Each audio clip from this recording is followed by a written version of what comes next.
All right, thank you everybody. Thank you for being here. Appreciate it. And everybody online, obviously, thank you very much for being here. This is my thesis. Obviously, we've all worked very hard and we're all very excited to share. So I'm excited. All right, so first I got to start off with why I kind of decided to take the direction that I wanted to take. I was fortunate enough to get an internship at Studio Valentine Woolman over the summer in the Netherlands. I learned a lot, and it was a really great experience. I think some of my biggest takeaways were just his method of fabrication. A lot of it was hand-shaped wood with just a lot of like handheld machines, so sanders, angle grinders, and it kind of helped me understand that you can have a relationship with the material because you're working it over and over again over a certain amount of hours. So they were all kind of like my children at the end. So the ones in the pictures here, they're like my babies. So that was very fun. It was also interesting seeing a different way of approaching design and fabrication. So Valentine, as you can see here, his approach to design was to make these artistic drawings, with just like rough dimensions in his head, and then he would kind of just go out and make it. And this was like a process that he's developed over a decade or so, and he feels comfortable with the materials that he works with to kind of be able to start from something very rough and just go out and make it. So after this, obviously last semester, I did a few case studies just to get a grips on some of the ideas that I had, some of the things that I wanted to explore for my thesis to help me give a direction. Obviously, Valentine is a huge influence. His work kind of heavily focuses on these transitions between elements, between planar and I guess like vertical elements. A lot of charring of wood to give it like a flat visual texture, but also make it seem more opposing, add a little bit more elegance. He also uses mixed materials, so white oak, walnut, but also copper and brass and steel, and a lot of patinating as well, which I got to do. Hangu Park, he was one of the makers that I chose because of his interesting visual texture that he employs. He uses this unique like carbonization method to get the black that he does. I'm not quite sure how he uses it to get these like very splotchy looking objects, but it was something that interested me, and just his use of texture interested me. Another one is Chris Kurtz. I really, really like his work. Very elegant, very beautiful, a lot of very flowing lines. Also, a lot of handwork that's happening. You can't really quite see it because the pictures are small, but in the top one there with the colored pieces, the nesting tables, they actually add in a lot of very fine tool marks to kind of like roughen up the surface, make it softer, make it a bit more approachable. Another artist, Ava Hild, she's actually a ceramicist, and these are quite massive sculptures, as you can see with that top picture there. It's actually in full scale. I really enjoyed her work because of her play with positive and negative space. They're all kind of like Mobius strips in a way where you're kind of wondering like, where does it start? Where does it end? What's the inside? What's the outside? And just, I really enjoy the way that they capture the light that comes in and also bounces around it. So after all my case studies, I still had some refining to do, and Kirsten and Andrew obviously helped me narrow down some of the criteria or some of the things that I was interested in to push myself to really solidify my voice and my interest in what I wanted to make. So I had a few guidelines. One of them was line, focusing on natural, organic, nonlinear soft lines, texture, exploring tactility, but also just like visual texture, like with Haru Park, positive and negative space, volume, kind of exploring how pieces can take up a space and how they do that to create a presence. And lastly, just balance and composition, just creating balanced pieces that are bold, but also balanced and still interesting. So from there, I did a bunch of explorations, and I'm gonna kind of rip through a lot of these. So yeah, focusing on line, uh, texture, more texture, positive and negative space, volume,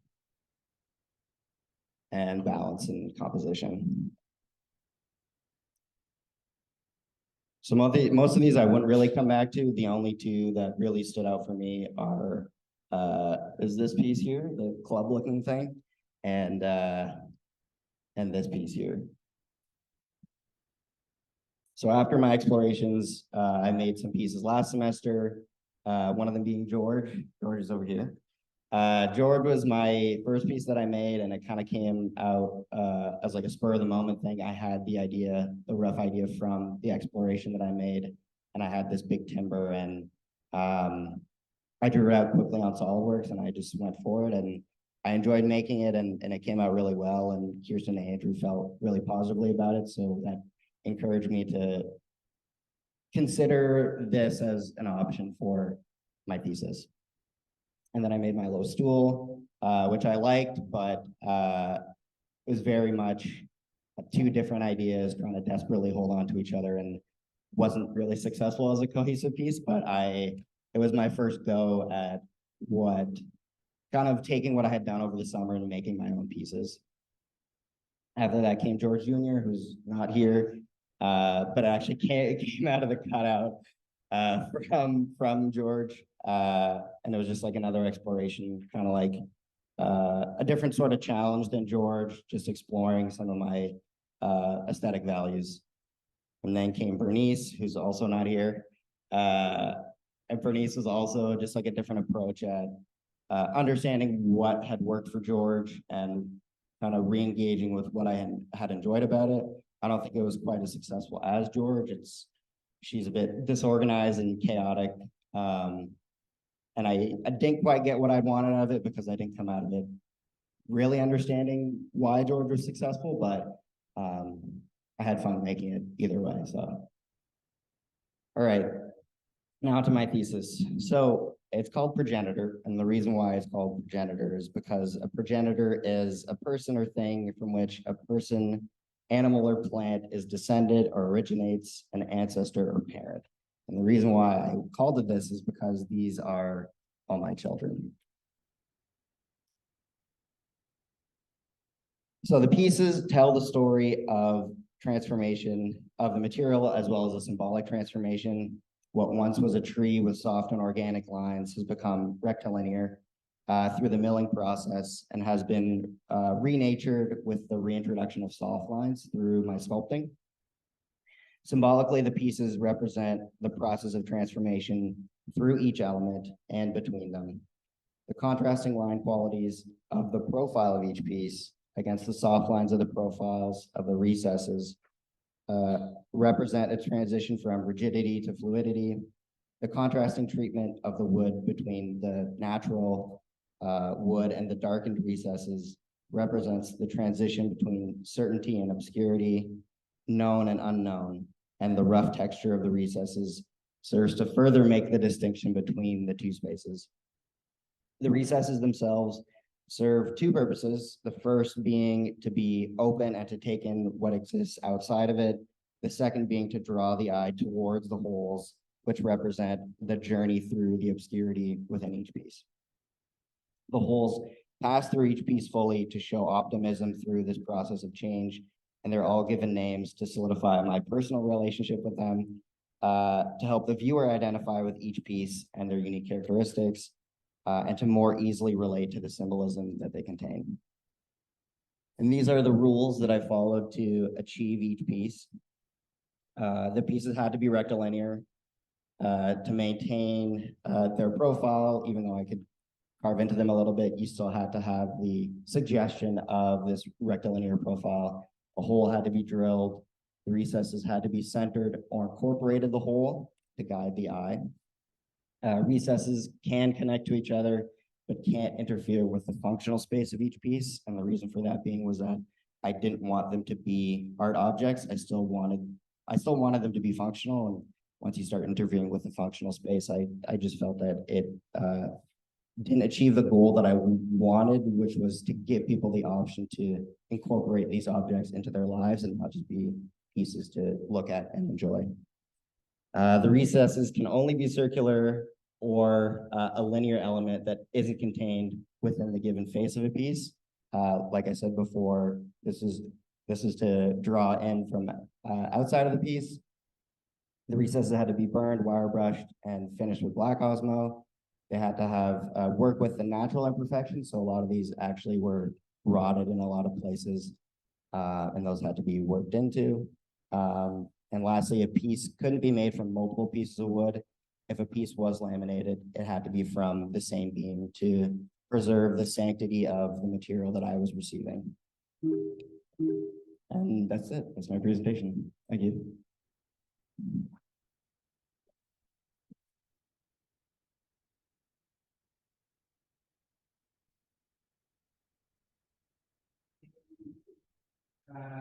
Before we start talking. Sure. A little bit better.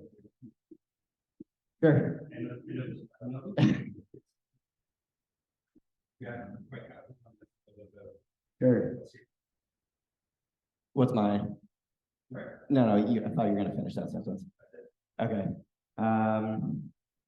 Yeah, so each piece, I mean, they're kind of like set up in a way that they don't really show chronologically how these were developed. Some of the earlier, I guess, pieces look a little bit more conservative, but all the design development kind of happened as I made each piece. So obviously I started with George here, and then I moved on to Frank, and then Taylor, and then Astrid, and then Bernard, and then I made Joseph over there, and then I made Laura, and then Jack, this big guy here, Jack, and then Edward, and then Douglas on the far side, and then Sarah was the last one.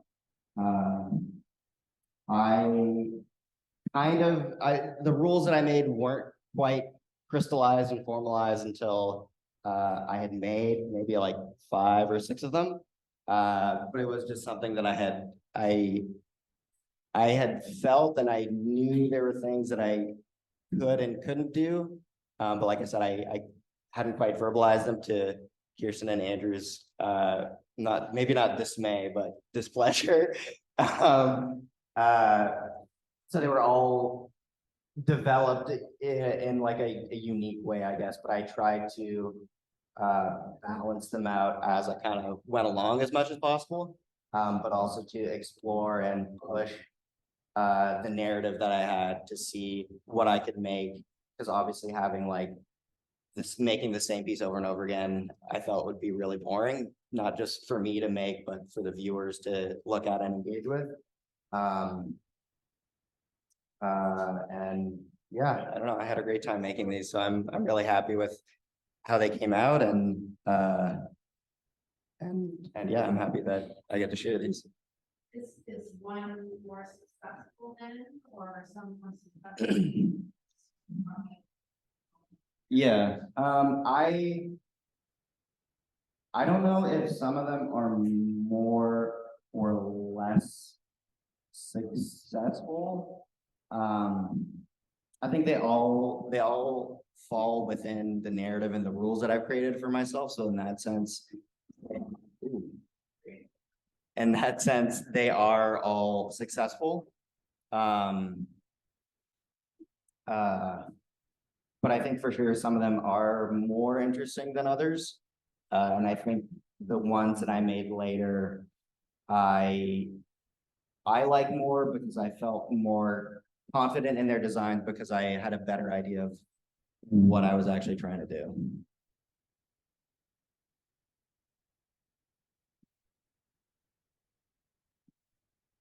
I have a question.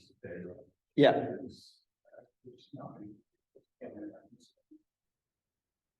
I noticed, I believe it's Frank and I think it's Taylor.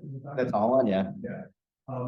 It looks as if those are the whole is off center. Yeah. Is there any significance in the story of why you chose to have those kind of working over the brain with the others are almost measured in the center?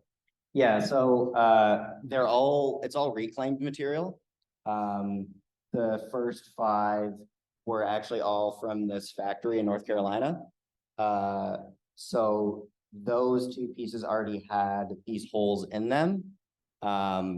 From just like I think just rods going through them for like bolts to attach to. So those are the reason why it's off-centered. I decided not to do that again because I had the choice not to.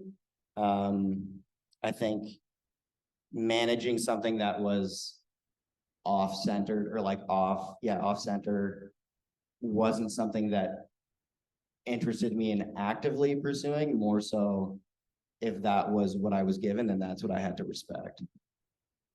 I feel like you mentioned that the void had to do with the journey. Yeah. Mm-hmm. And my eye just keeps going to those 2. I feel like that's where they're supposed to be, where some of the other ones, some of them, I totally agree with the center goal. Mm-hmm. But I just keep looking at those because they're really drawing out. Yeah. It's great. Thank you. Frank and Taylor. Yeah, it's all middle. Getting closest to the wall. Yeah. And this one. That's right, right? Yeah, that's right.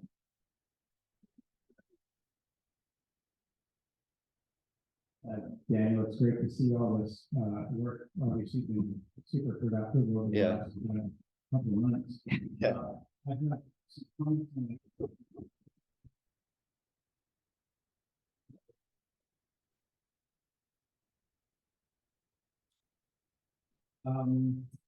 In your presentation, I don't think you were all that clear about the significance of those, the whole and the circular reference. Oh, okay, sure. So, I want you to come back to that in a sec. Sure. I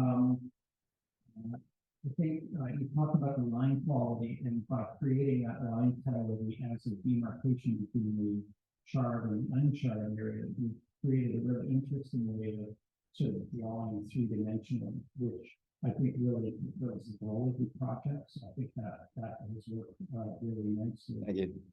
I do find the cubic form a little bit predictable at in the end. Yeah. So some of your earlier approaches in tests really push that envelope into a more complex 3-dimensional form, which I thought was interesting. I think you sort of retreated into something that was familiar at a certain point, and I think that served you well in terms of what we can really produce. I would say my faves are Edward and Thistles. Thank you. Because they actually start to move outside of your formula visually. So Edward being the tall one. Yeah. So Edward is and Douglas. Over here. Yeah. So to me, they suggest something that extends beyond the object and is not sort of neatly codified in a small package. Right. And I think I like the fact that you've still tried to create functional pieces, but that speak to something broader. Through the conditions that you talk about in terms of line and form and balance, all those sort of classic design principles that we're familiar with. But I'm a little bit concerned in your presentation the amount of time that you spent looking at other designers' work, as opposed to trying to really what are the primary sources? What is the material that you're kind of mining here that is not evidenced by what someone else has done already. And I can understand you've had a tremendously cathartic experience last summer, and I think you've moved well past that. I'd like to see some introspection into, is this, birth, death, what is this whole reference? I still don't have a clear sense of what it is that has given these forms beyond a very specific design language. You know what I mean? Right, Yeah. so they're all about. Yes? Yeah. Okay. They're all about the process of transformation. Actually, your mic is not the one you use it. They're not battery, it's light on that. So why don't you take this mic? Sure.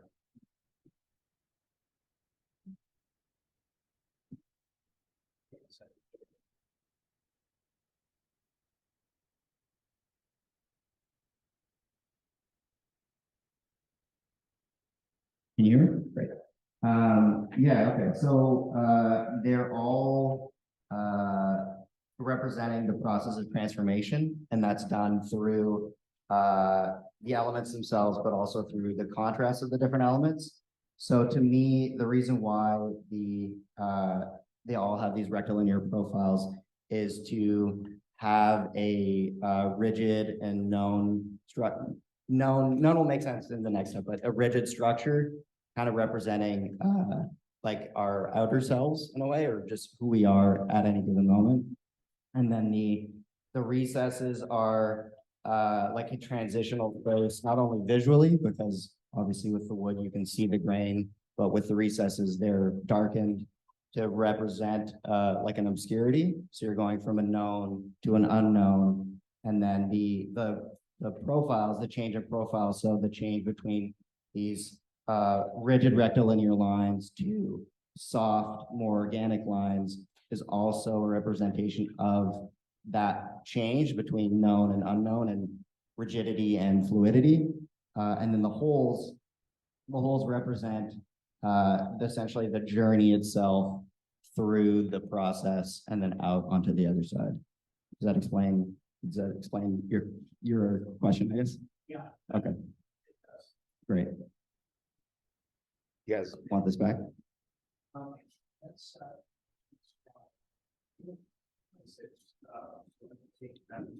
I have a question. sorry. Nope. That's sort of Okay. really getting people. One quick question.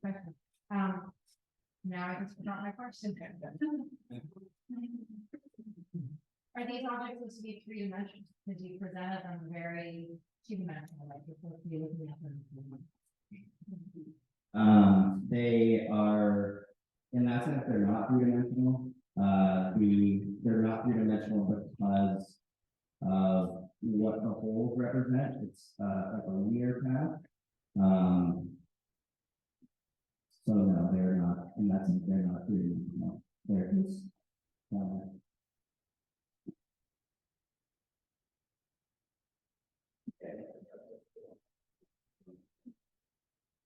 I was just gonna give you kudos for fighting for doing essentially sculpture work in terms of the program, and it was something that I love pushback, and it's something we really wanted to explore and experiment with. You think that school is really great time for that. And I think that, as like these pieces evolved and it started in like with everything you've made in the past, these were like very reserved. And then as they went on, like you get into more extreme, like mark making and, taking up one transition into more space. And so I'm really just excited to see kind of like where this goes from here. I think plan on continuing to do this kind of work, or if this is something that you found satisfying and you worked through this and now you're kind of turning to the next page, or if this is something that you think will really stick and something that you will pursue. And then just a comment on like the actual pieces. I know one thing I keep looking at is one of the names, the little guy on second from the far right. Yeah. Just a little like pigeon toe nature of it, when you cut that, it's only hands on, so it's like 4 days of hands on here. And how that's not like snapped back to be able to pigeon toe, I think it's like, it's the only one like that I see that has like a real moment of like, acting as like the material it is. And it's not my favorite piece, but it's the lyrics on with that kind of takes away from that overall very cubic shape. That I find interesting, and I just keep kind of looking at that little taper. But yeah, the question is really just if you want to continue this. I appreciate the feedback. I like these. I definitely want to keep making these. And see where I can go with this. Yeah, obviously, I don't know what that's gonna look like, but definitely more. I agree that the first two pieces, especially in contrast to the later ones, are pretty conservative, but I think that was also just a matter of me figuring out my own way of reasoning through this, like understanding how I reason through this process, but I think just in general and figuring out how I do that and my way of doing it. So for me, like I totally get where you're coming from, and I can totally agree with that. For later ones, where we just seeing what's out there, have to feel comfortable doing what I have to do. So. Yep. Yeah, I was kind of thinking about, yeah, what you're talking about, like the symbolism of what the black parts mean in relationship to kind of the untouched material, and how it's kind of like the exterior of the interior of beings. And I just think it's interesting how some parts have a larger amount of that black surface, and how I think that speaks to the nature of people too, is that some people like bear their interior more exteriorly. And I think that's just kind of an interesting aspect that I thought of. The question that I have though is, yeah, what if you could, like, what is the significance of you making like 14 pieces that all are kind of like they're saying the same thing but in different ways? Like, what is the significance of creating like this multiple group of pieces? Oh, sure.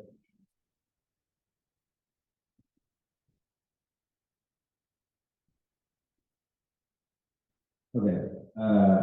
So I think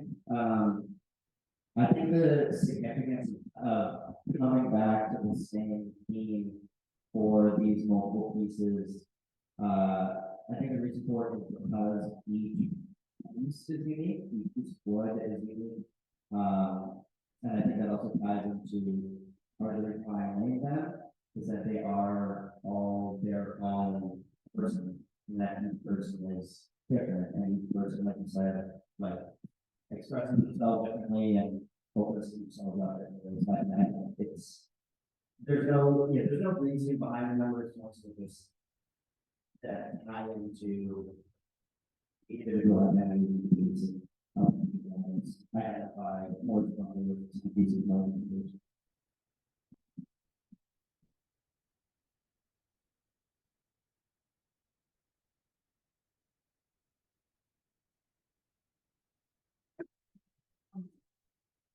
Coming back to sort of the same point, you know, utilities displayed in all. Should they be displayed in the collection next door, or are these things that we see it moving into? I think they relate to each other, and the message is much more clear when they're all together like this, and there's a grouping. I think some of them work better, and I guess are weaker in a way, just I think visually. They are intended to be individual pieces.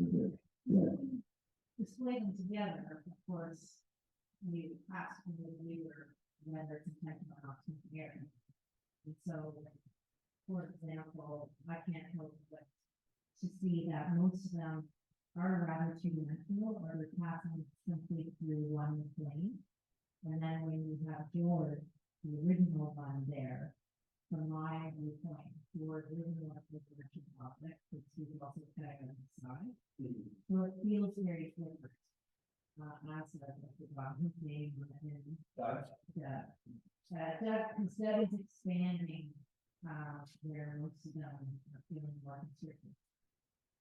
As well as the horizontal one in the middle, the large hole, and it passes through. We made a decision to carve out the ends. Yeah. So it is very different than the passing through. Okay, you don't read that line quite chocolate, and I think these are the things that you're going to continue to study, what you really need to examine, because when I look at the one here, it's moving there. The carving out at the end really significantly changes it visually, because when you have the lines that either extend into the floor or pass directly through the object with the small one in front of it, it implies a certain infinity, it implies a certain direction, going on. And when you do that to that object, it's encircling the object, it's a very different thing. So I think if you keep developing this work, you have to really understand how you're commanding, say it's like those themes, or imposing those themes onto the object, well, how your interventions on the objects, how those aesthetics are read, and how therefore, if your work has got an idea of how you're manipulating the work, how it's presented, right? But so I think you have to think about those things. So when you're examining this body of work, you have to really examine the rules, that I handle that can actually go back to them and really refine them. How do all those rules support and how this is about transformation, living from obscurity, how are you supporting everything? You have to say the rules.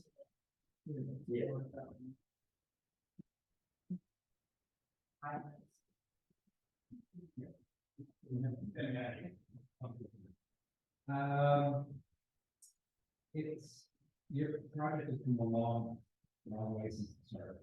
So I commend you quite a bit for that. And speaking probably for myself, but the person as well, you've been receptive to our feedback, and initially work. Yeah. So initially, today we should be looking at, well, like 5 table and a bench. Right. You firmly told me this is going to after we went through a bunch of stuff, and that was it. And there's nothing to talk about, and see it in 22 classes. Yeah. And it's not. Yeah. But after a lot of talking, the 2 of us, you have been receptive to my interest in saying, how are you going to approach this? Eventually some rules came out. I asked you to look at, because we built a sculpture, so some of the basic principles behind what people look at or thinking about when you create a sculptural piece. You put down line, texture, volume, balance, positive and negative space. So we had more, but we chose those ones, and then I applied it to these pieces, and then also developed a set of rules. So my encouragement to you is keep that as your guiding principle to do this work if you're going to continue to do it. And you evaluate what you're doing, go back and search and said, look at those points as to how they apply to it, and then build it from there. I think for me, one of the successful parts is the work, but also we ran out of wood, and because you just went on a carbon street and carved a bunch of stuff, and then we had 6 weeks left probably. Yeah, roughly, and potentially nothing to do. So you were proactive, you went out and got wood, and you sat down and you started the process again. And you start to develop stuff, and the pieces that I want people to resonate with are the pieces that in the later batch, and that's because you were reflecting on what you had done initially, and we talked about it in the meeting, might set the piece that I would choose if you want in the far right. That's when the other thing that's most agree, that came down the road, as well. Yeah. So what comes next, we need is to be equally rich, if you continue with this stuff.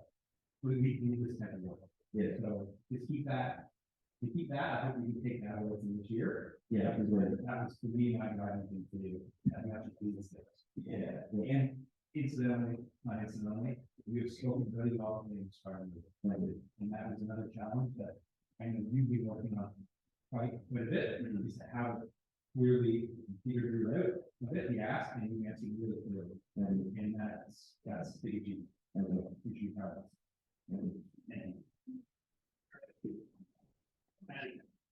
Okay, after that, maybe let's start. Yeah. Yeah, I think we make the see the whole project together. But I also think that maybe I would think about the really a lot more. And it's neat to hear everyone is on to a different feeling. For me, I really love the small one in that, and I respect the fact that you kept everything that's not from alternative heights.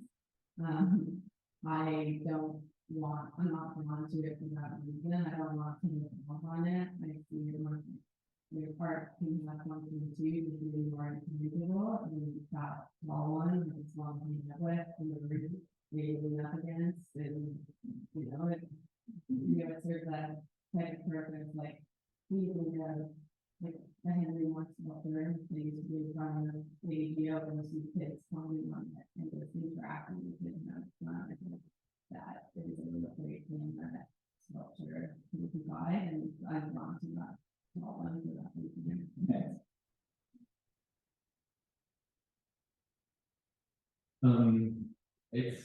It's great to see all your work you've done with your day. I mean, I kind of been watching your work over the school year. I haven't really been too involved in what you've been doing, so it's but I have to like the amount of work that you've been doing, which is really it's really been inspiring to see. And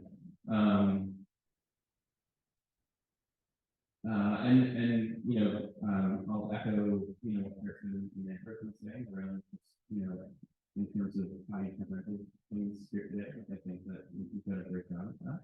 I know that the rules were something that came up more recently, but one of the things I'm kind of curious in terms of the rules that you set for yourself there, and maybe it's just an expansion of that is how you build that selecting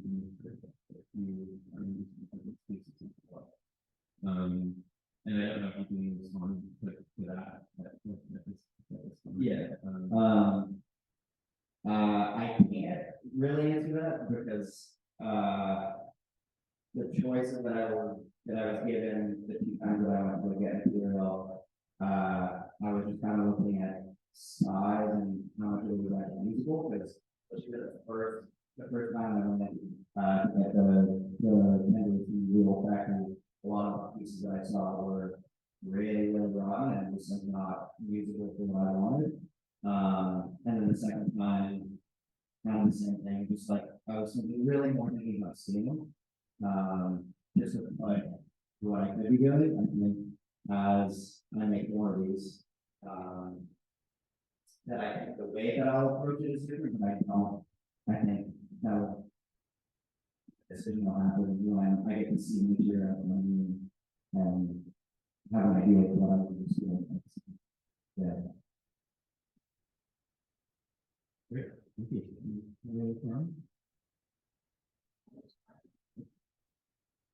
Just further discussion about material, talking in the presentation about having a relationship with the material to working it over and over again.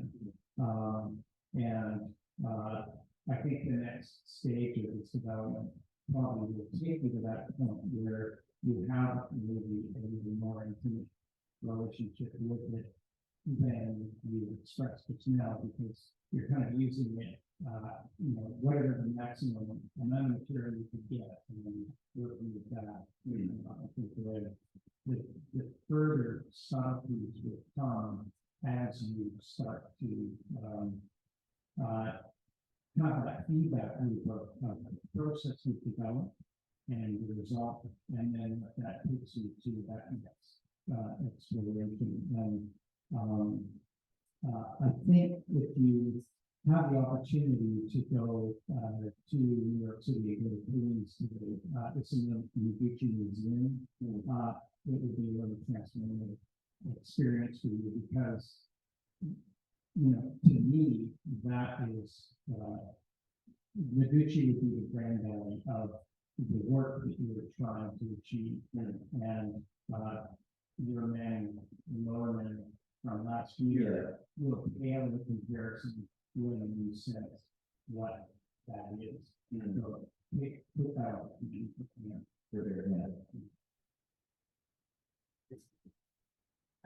Next slide, please.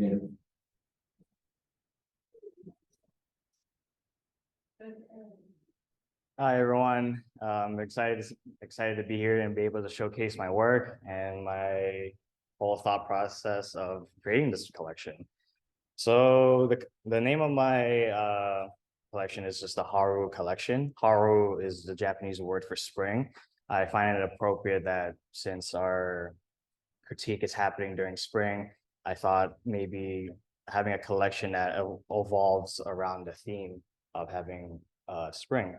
The goal of my capstone was to take inspirations from like Japanese woodworking. They have like a whole plethora of like joineries and designs that I really want to capture into my objects. So three of those techniques is a sashimono. It's just like a process of assembling wooden pieces together, relying on the design core of the joints and without the need of nails and glue. Moku Zogen is just carving inlay into pieces, creating decorative elements and creating an imagery through those wooden cutouts. Soji is just simple lattice work traditionally used in doors, windows, and dividers in Japanese homes and structures. And the paper uses just a translucent or sometimes opaque rice paper, and it's also called soji paper. The first joint that I ended up using is the Kane Sugi. This was my second choice into using this joint based on the feedback that I got from the winter critique. My first joint that I wanted to push into using was a scarf joint. And traditionally for this scarf joint, it's just the process of connecting two pieces of wood together to increase its length. But since Japanese joinery always has purpose and meaning, it was not really appropriate for this collection since the leg itself is only 29 inches long, and we can obviously get wood that length, so it served no function. It was just purely for aesthetics, and that wasn't really appropriate. Traditionally, the second joint that I'm using is a traditional right angle joint, but for the leg on the left side, it's angled, so I needed to adapt and come up with my iteration of that traditional joint. And this led to an opportunity to have two different types of joineries. The traditional joinery is what is connecting to the leg assembly to the cabinet, and just having my iteration or my design right next to it with the angled leg. So for the design for the inlay, again, I wanted to use a spring theme imagery, and to me, that imagery comes with cherry blossom. And again, it's a seasonal flower that comes during spring, so I thought, again, it would be appropriate to use for this collection. Cherry blossoms are very synonymous to Japanese culture. It's in their art, plays, and even literature. And it's the first thing that comes to mind when I think of Japanese culture. The picture that I have right here was one of my first prototypes and experimentations. And during some of the feedbacks, some people say that it's a little bit too direct to Japanese culture and might deter them away. So based on that feedback, I needed to find a way to simplify that imagery, but still be able to make sure that people are able to recognize and see that it is a flower, that it is a cherry blossom. And also it was just an opportunity to play around with different tones and woods. And through this experimentation, I needed at least two different tones of woods, because if the branch and the leaf are the same color, it would just look like a silhouette of a cherry blossom rather than like an imagery. And then just going through some process of the inlay, I mean, not inlay, the carving. And traditionally it's done by hand, but trying to do that for this capstone, it would just eat way too much time. So the CNC was my best option into creating these inlays. And then again, just more pictures of the desk. And my third and last technique is soji. And at first I wanted to incorporate it into the inlay as well. But again, from the feedback from the Christmas critique, trying to incorporate all three techniques into one piece, which was the desk, was a little bit too busy, too complicated, and it might be too visually confusing for the audience or to the viewer. So instead, just limit myself, just having two techniques at least for the desk, and then the soji can be placed in different objects in the collection. And that collection or objects is the lighting and the desktop divider. And through different experimentation and tests, I found out that the soji frame or the screen itself, for lighting, it needed to be more open since I wanted to have like lights shining through. So it was just more appropriate to have a more open, more spacious soji frame. And through that, experimentation, other questions arise, such as, is there something that I can do to the soji paper to itself? Like, can I put some sort of design, or what that design might look like? And again, to tie everything together, I decided to repeat the design for the inlay and just apply that to my other collections or my other objects. And then same thing again, same thought process through the divider screen is to tie it all together with the whole cherry blossom theme.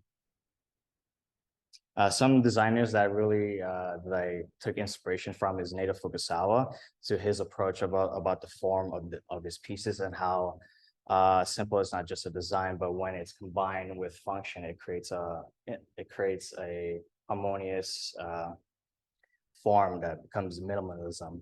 How much like to his approach of why things are simple, more minimalism, because of if it's too much for the viewer, like if it's too distracting, if it stands too out, to him it's not visually appealing, rather than to a piece that is just simple in form and it's just there whenever you need it.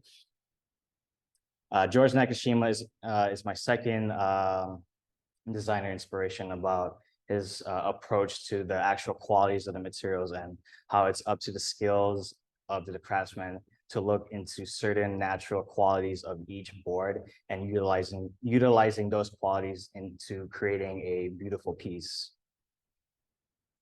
And just some of those case studies of pieces is the Hiroshima chair, playing around with just the relationship between negative and positive space, and the relation to how each piece is connected towards each other, with the Hiroshima chair of how the armrest is connected to the backrest. For George Nakashima, the cabinet with a Kumiko pattern was just an example or an idea that brought to my attention of like having two different types of woods for the lighting and the divider, rather than having the same species throughout. And through those research, I come up with a few visual criteria that the pieces should have contrast, representation, and composition. And through the design that since for the desk, since I'm going to add a cabinet, it's either going to be on the left or on the right. So by the design itself, it's going to be asymmetrical. But through that, I need to find a visual balance and proportions between the cabinet and the desktop. Consistent straight lines and clean lines, since the Soji is lattice work is consistent of straight lines. So just keeping that theme all around. And going back to what I previously mentioned, playing around with different tones of woods with the walnut, cherry, and hard maple. Thank you for listening to my presentation.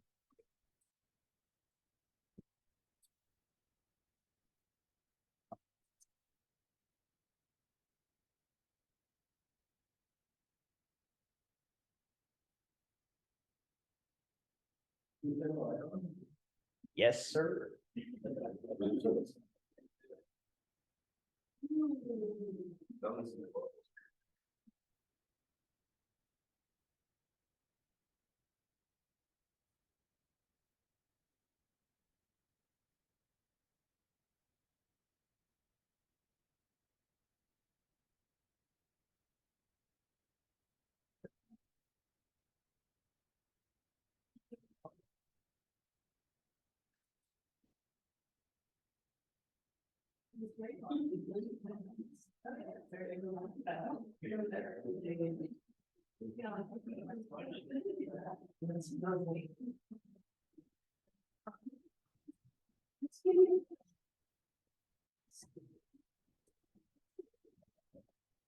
Need the microphone.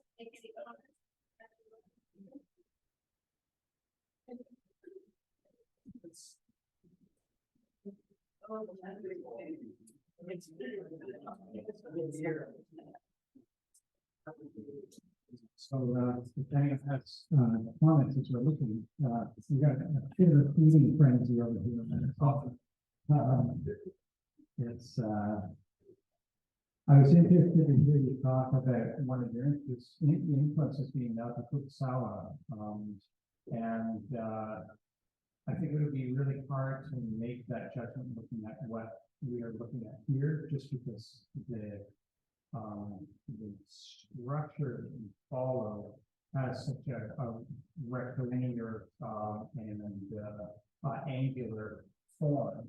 I think I'm really delighted to see what the exploration of the joinery that you explored originally then morphed into a kind of really much more rational understanding of the role of joinery in a piece of furniture, so it's really blessed, and that you recognize that that you needed to select appropriate joinery that was relevant to the piece, and that kind of drives the form.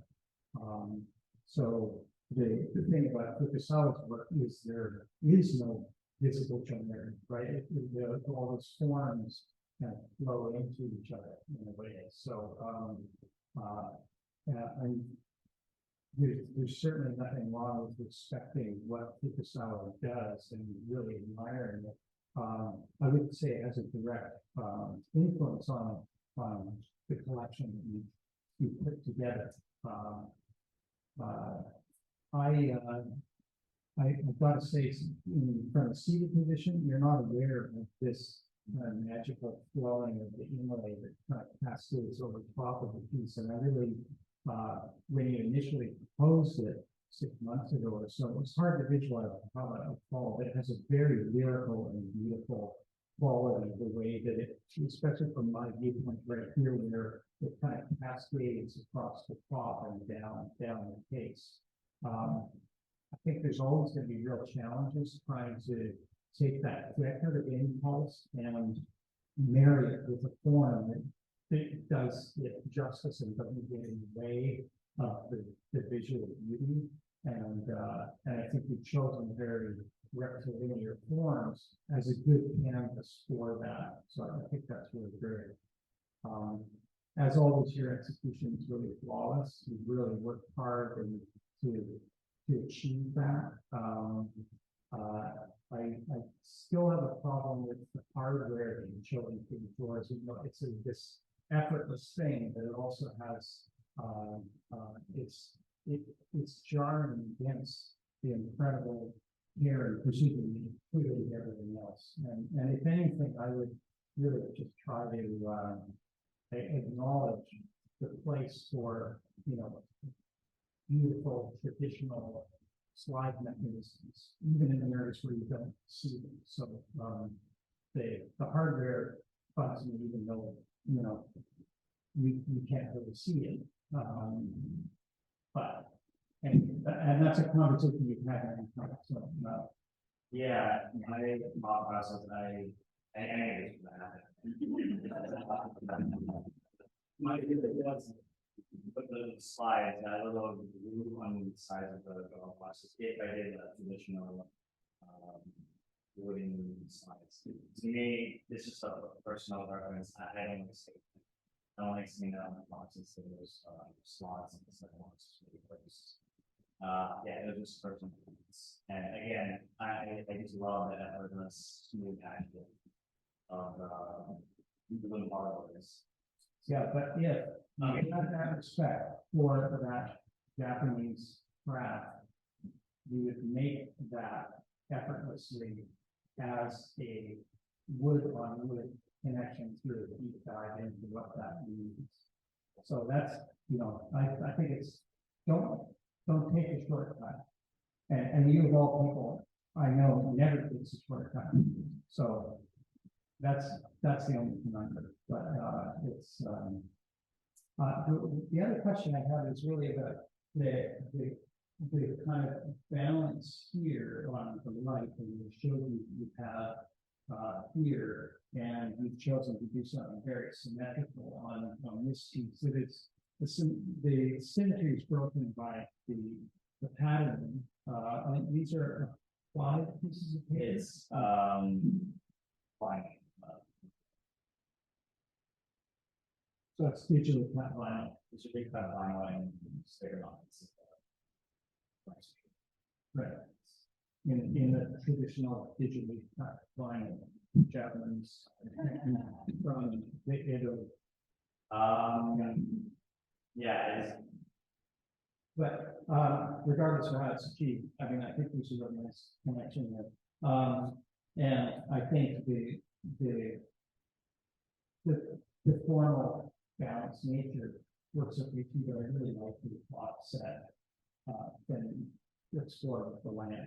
And I just wondered if that's something that could be extended a little further to this little screen. And the screen gives a nice sense of privacy. So I think we made it, we've explored a process and a technique together, and also a culture that is not your own, but is something that you respect tremendously.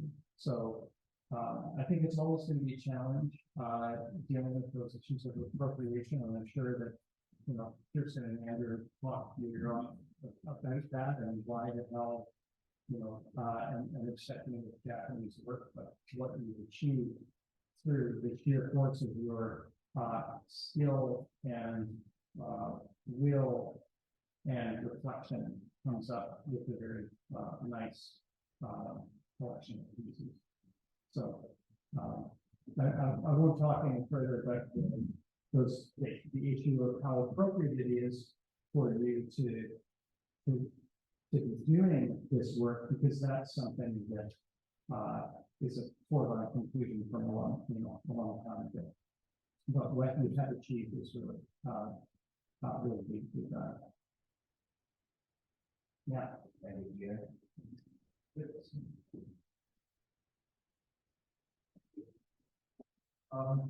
First off, I want to commend you on the change of the lake.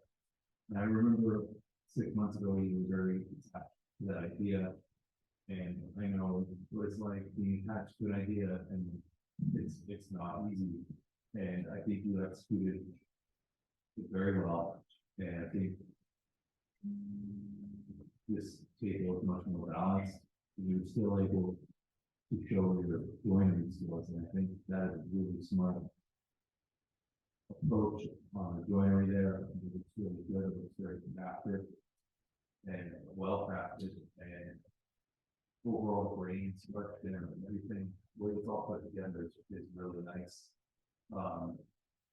Similar to what Peter said, the slides, mainly kind of hearing it, but maybe this is an opportunity, someone of your skill set to experiment with something different, maybe a solid bottom that's like your own making, or something unique and new. I feel like to go this far with this much joinery, have a plywood door inside of that cabinet, this seems like that's a shortcut, but I feel like to have a table that has this much work all over it, this much craftsmanship involved, I feel like those two things are next.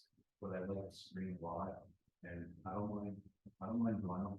You know, you take your own, make it your own, and experiment and push it to your student. And this is the best time to do stuff like this. I don't know if we ever really get it right, but now is definitely the time. And I think overall, really good progression and beautiful piece, brother.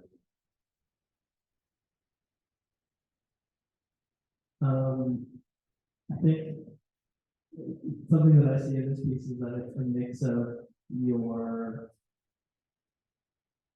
desire to learn more about Japanese craftsmanship and also kind of explore your own expression of craft. And I think a good metaphor for that is the two pieces of joinery in the structure. Is the one that's traditional and the one that you kind of adapted to, meet that angle. And I think that you can kind of extend that metaphor of, Jared meets Japanese techniques, throughout these things. I mean, I think I agree with the points about the fit more boxes. I'm not going to talk about them anymore, but yeah, just kind of contemporizing, whatever that word is, the Japanese techniques and kind of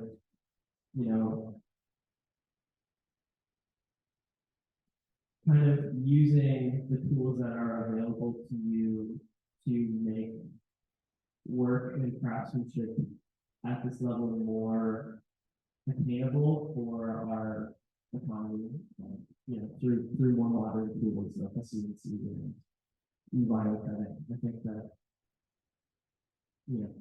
that's commendable.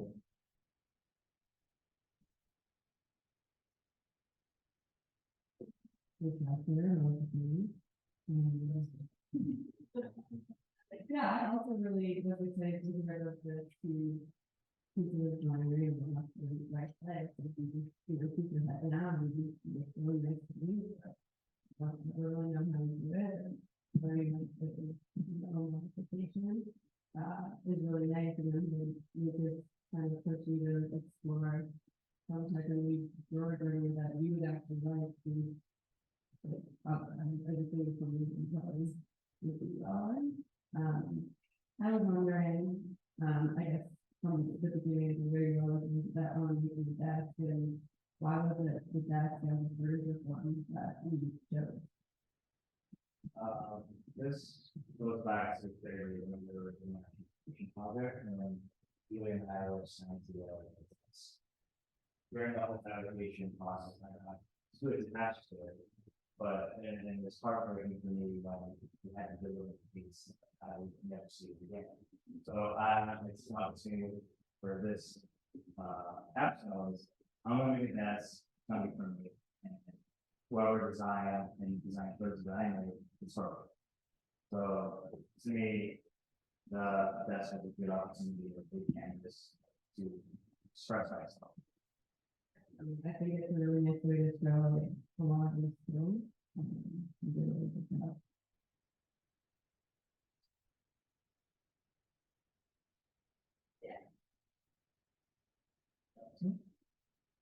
I feel like one thing you don't really ever mention is that your first year of Sheridan is actually linked to the Laura program. And we want, yeah. I feel like one thing you don't mention a lot is that you started in the art fundamentals doing the Laura of Sheridan with this program. And I feel like that background is very apparent here with this year's sense of composition. The floral pattern is very unique to me. Like it has this quality of this pressed flower, but then it's also trailing away. So it's got movement, but then also this like really beautiful stillness and simplicity.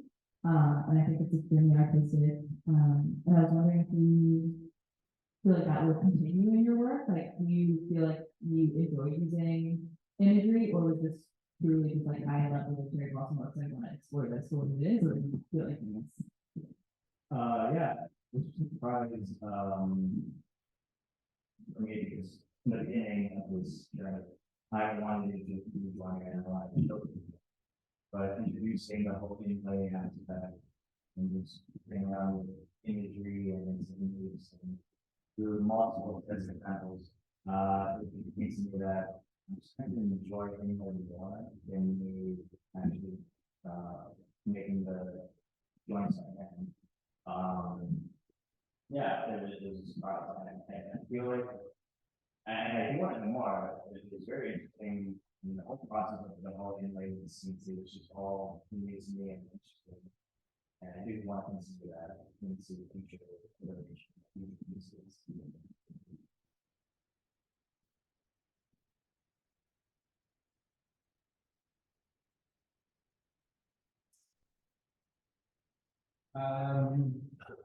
Here,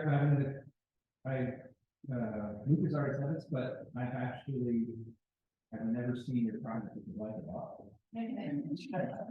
So this is the first time I've seen the project completed, and it's thrilling to see the developments. It seems like a silly thing to say, but the thought that goes the thought that you put into matching those three work ones means a lot to me. Just in the sense that you thought you were thinking about how this project was being in. And it's a level of thought that's important in making furniture. You've done a good job at resisting some of your initial impulses, which took some convincing, I think. But it shows through in the final piece. There was a lot of, I'm not a big fan person with mixed woods. We talk about this and then we know that. And in this application, it's working. And initially, there was a lot of maple that was, and you felt that was what we were going to do, but we were receptive. Much like Daniel, and I appreciate the fact that you were receptive to feedback. And in the end, I hope you're as pleased with what you produced as everyone else is from the aesthetic standpoint. You just said a minute ago about the art break last year. My thing I would pass on to you is that if you can maintain and keep that feeling about the work you do, however, losing the fact that we have to start with these things in the end, that's the reality of what we do. But that sentiment means you're going to produce really good work because you're invested in it and you care. So if you maintain that attitude towards what we do, you will consistently get better and produce objects that are resolved and finished well and thoughtful in the way that we've done this. So I understand it. I'm sure Peter does. Lucas has that side of it, but that's the reality. And then my last thing is I was going to say is you're very receptive and aware of the feedback that people. And that's the presentation you brought out a few times, how feedback and feedback. And I'm encouraging you all year to it's be Jared. Right? Just Jared, just be Jared. And you made leaps and bounds for me at least in terms of it closer and closer. So the next step is you've got a community to have around you, but I encourage you to trust in your intuition as well now. And this is what I mean. So good work. I'm happy to and thank you for turning the light on. Good to see you. Anyway, I don't know if I need to have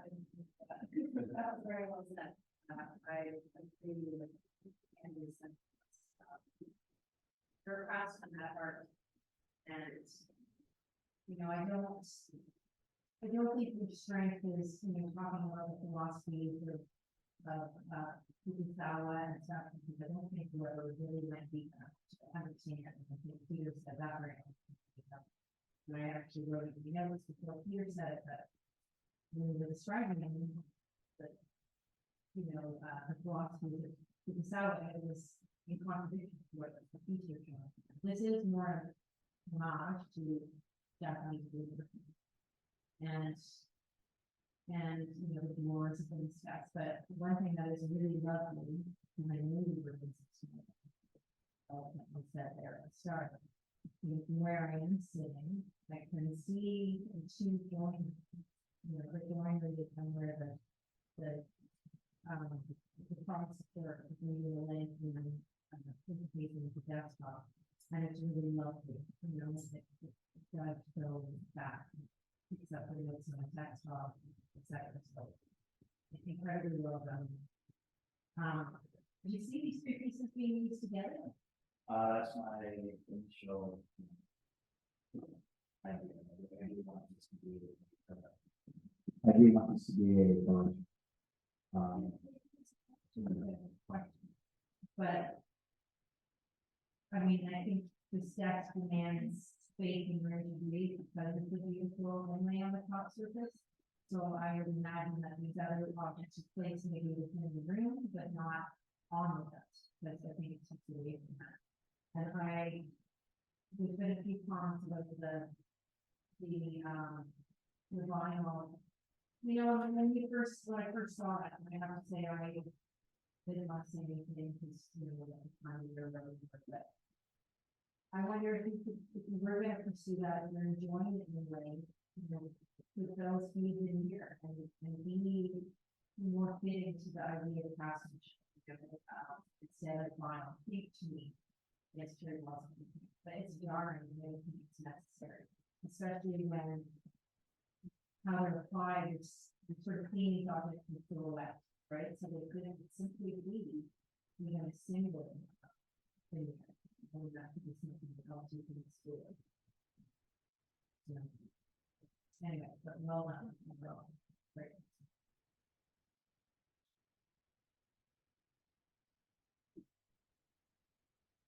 Jared, it's I mean, I'm gonna echo probably a lot of what has been said, but I mean, it's really great to see this as sort of the you know, the end of your journey here, and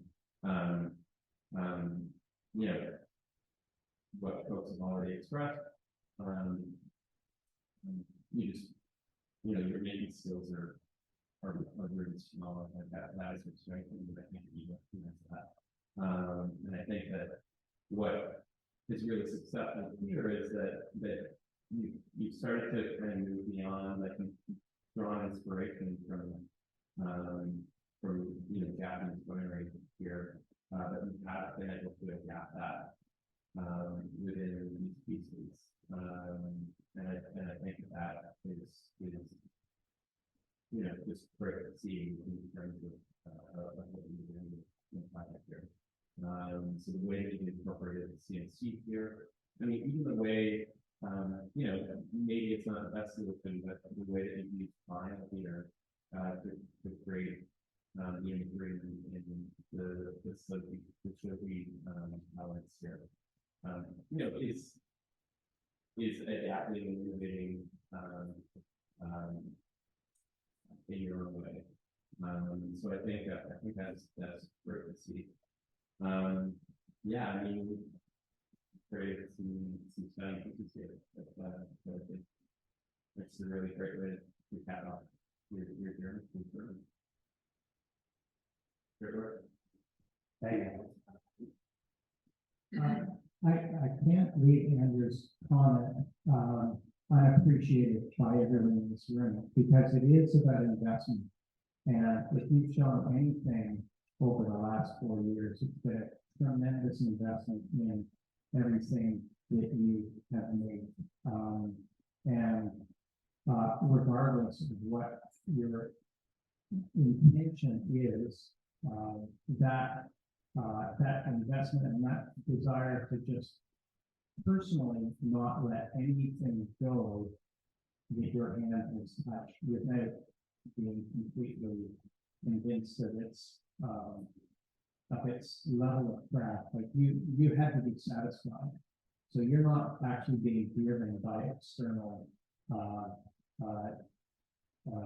goals in some way. So I think that's a primary and important thing to have as a professional and as a well-rounded person. And I wish I had said what Andrew had said. I'm really glad we did. So, thank you.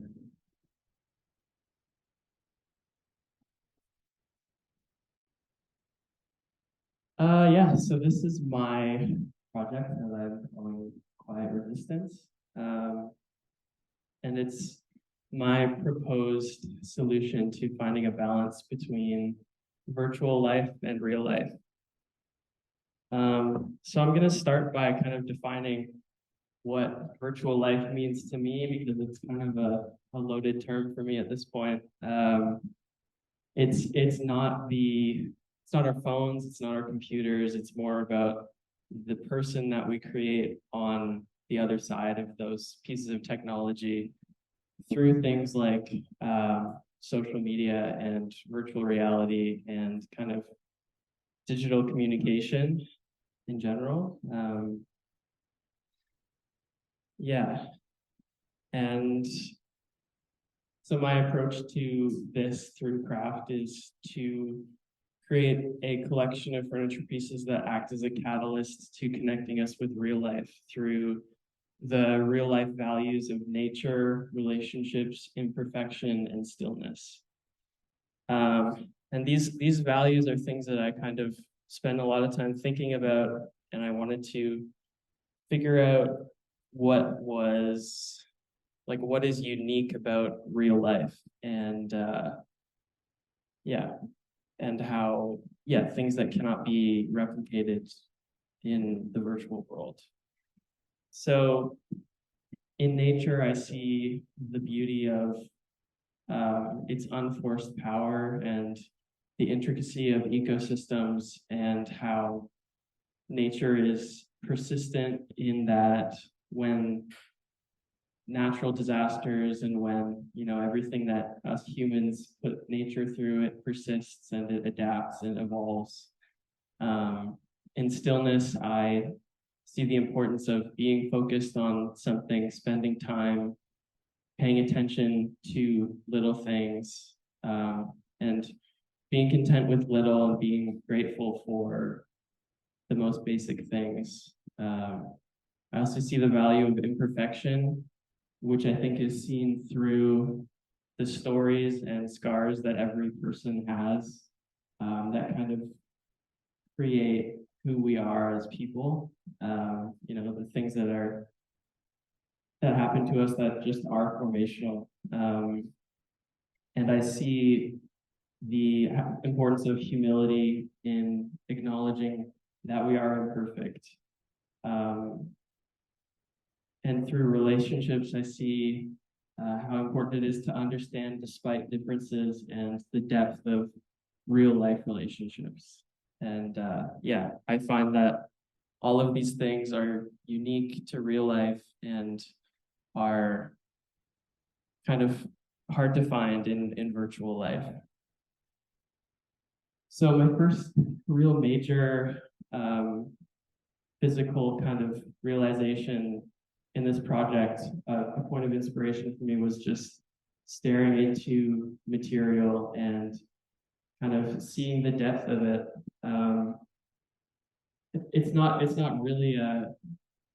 very profound, but I realized that the material that we use to make furniture is just like the stuff that's all around us. It's the trees that's around us, and it's comes from nature, which is the self-sustaining thing. And I also see that same intricacy in stone, and how the process of forming stone takes hundreds of thousands of years of events and so many different factors that form this material that's full of beauty. I also saw this love of materials in the work of Isamu Noguchi, which we've talked about a little bit today,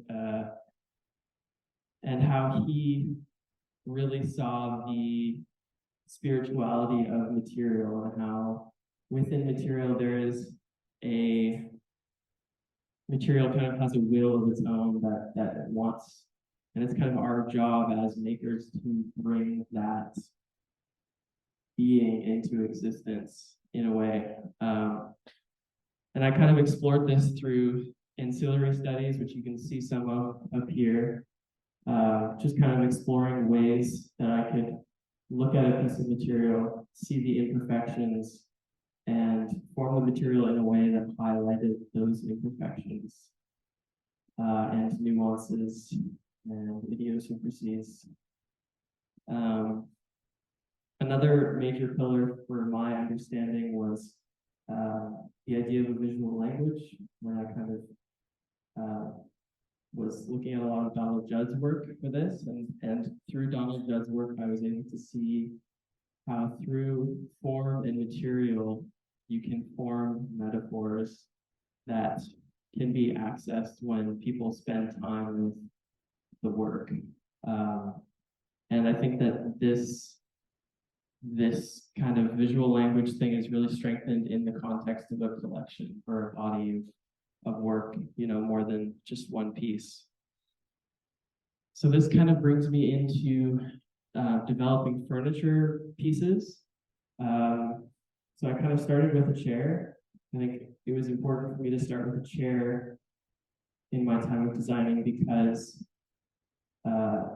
a chair, you know, forms your posture, and especially the chairs that I was looking at, I was kind of looking at a lower kind of meditation typology of chairs. And yeah, through a chair is kind of a good way to explore the ideas of visual language and like kind of what ideas I want to imbue these pieces with. And through this, you know, exploration of visual language, I was trying to create the ideas of connection and the relationship between different parts. Yeah. That kind of brought me to table development. And I was inspired partially by architecture, specifically brutalism, in how architecture and brutalism take this like a motif, typically a geometric motif, and kind of duplicates it in different orientations and scales throughout a piece of architecture. And I was kind of seeking to do that through the table, kind of taking a visual language and blowing it up into a different proportion. And this was kind of, I was prodded in this direction by these large beams, this found material, you know, just kind of sitting with the material and wondering what it could be. I saw that as an opportunity. I also chose to use stone in this piece because I think that adding another material into the palette just kind of strengthens the whole body of work and makes it less, you know, wood-centric. Then kind of moving into the light, this was also very inspired by a specific material in this beam. So you can see in my ideation that beam runs throughout, and I guess the lamp as a typology kind of requires a beam, so makes sense. But yeah, I wanted to preserve the markers of this beam's significance in real life, and how on this beam you can see that someone wrote when they installed this in a different place, which was in almost 100 years ago, which is a marker of how this beam has had a previous life, and maybe even had a previous life before that, and before that was a tree that had to grow for a couple hundred years at least. And yeah, I mean, I don't know anyone who's as old as this being. I think it's very profound. I don't know. Yeah, and then for the light, again, I wanted to use stone. I was kind of imagining using soapstone for the top, but through Kirsten's suggestion, I chose to use alabaster instead. And I think that this is a really successful choice because you can, as the light comes through the stone rather than, soapstone being opaque, it kind of creates a directional light rather than, in this case, the light comes through the stone and you can see the intricacy in the veins and the different deposits of different minerals. So yeah, I'm kind of left with this collection of work, and I guess one thing that I'd like to add is that like I found the process of making is also kind of an expression of resistance to virtual life. In working with materials, just like revealing the beauty of these materials. I think I'm actively engaging in real life, and I made some choices to do things by hand just so that I could be more intimately connected to the process of making. Like this pendant is connected, like it's not floating pendant. Like this is part of this piece of wood. And I decided to make it in that way just so that I could be a part of the process of forming that, and just things like that. I think that's pretty much it.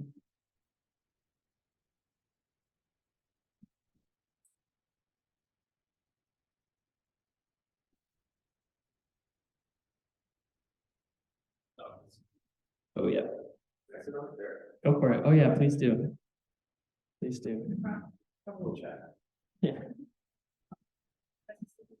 I guess, and one thing I'll add too is like, I decided to make 2 chairs because I think it's reflective of 2 different people and how, these chairs are the same, but they're also different in the design choices that I made. And yeah. What's the story behind the work? Found, is it where it comes from? So I picked up from a supplier. They're originally wind braces from farms in Ontario. I was really attracted to obviously the tight grain and the color of the material, but I also saw how there were marks of its previous life within it. And I think that like the tight grain really is very expressive on these pieces especially.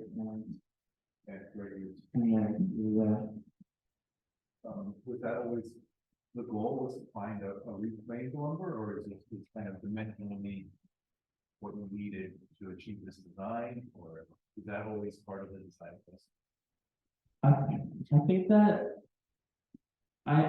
the reclaimed lumber was kind of a discovery. I think how it kind of worked is I was looking for a larger scale material to do some ancillary studies. So I wanted to put supplier and they had this, so I tried them out. And then I realized that there was some resonance between like the imperfect material and kind of Noguchi's approach to sculpture, how there's like, working with imperfection.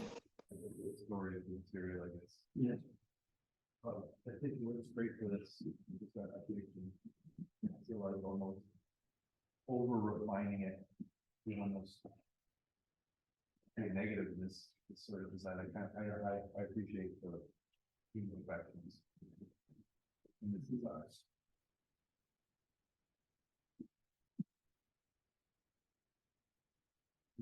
you do one more thing? Can you just explain how we did that? I can put it back. I'm just curious. Yeah, so I roughed out a square. Yeah, and then I put a template here and routed out the basic circle. With enough of a reference point to then use like a flush term router, and then I put like a radius on the bottom of that jig to reference that circle, and then I kind of just like turned it around. And yeah, does that make sense? Yeah, I was just wondering if you did like router, you had this whole thing up on the blade. Just I'll sketch this one.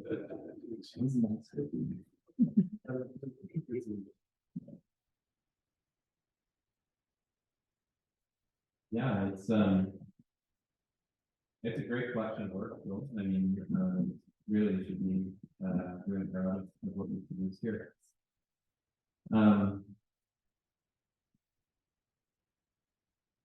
Yeah, I mean, one of the things that I found really interesting kind of walking through this process is